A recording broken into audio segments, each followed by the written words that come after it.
రేవంత్ రెడ్డి గారు నిన్న మాట్లాడిన వ్యాఖ్యలు చాలా తీవ్రంగా మేము ఖండిస్తా ఉన్నాం. బీఆర్ఎస్ జెండా గద్దెలు కూల్చాలని మాట్లాడుతుండు. బిడ్డను బీఆర్ఎస్ జెండా గద్దెల దోలికొస్తే నీ గద్దె కూల్త జాగ్రత్త అని చెప్పి హెచ్చరిస్తా ఉన్నాం. దుమ్ము అయిపోతావు బిడ్డ నువ్వు. అయినా బీఆర్ఎస్ పార్టీ నువ్వు కూలిస్తే బీఆర్ఎస్ పార్టీ ఏదో జెండా గద్దెల్లో లేదు, ప్రజల గుండెల్లో ఉన్నది బీఆర్ఎస్ పార్టీ.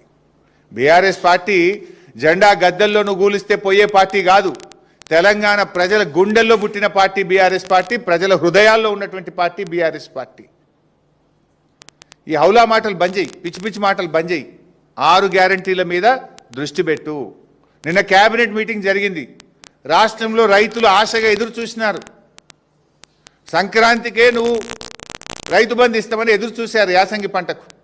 సరే సంక్రాంతికి ఇయ్యలేదు, నిన్న కేబినెట్ మీటింగ్లోనైనా రైతు బంధు ఇస్తావేమోనని ఎదురు చూసిన రైతులకు నిరాశ మిగిలింది. అరేగా ఎరువుల కొరత ఉంది, దాని మీద ఏమైనా కేబినెట్ మాట్లాడుతుందేమో అనుకున్నాం.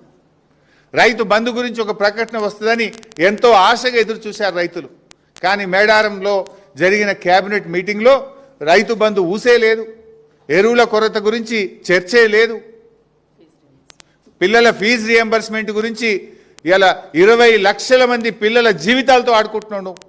నేను కేబినెట్ మీటింగ్లో గా పిల్లల ఫీజు రియంబర్స్మెంట్ గురించి ఒక చర్చ తీసుకుంటారేమో, నిర్ణయం తీసుకుంటారేమో అని ఎదురు చూసిన 20 లక్షల ఎస్సీ ఎస్టీ బీసీ పిల్లలకు నిరాశ మిగిల్చినావు కదా.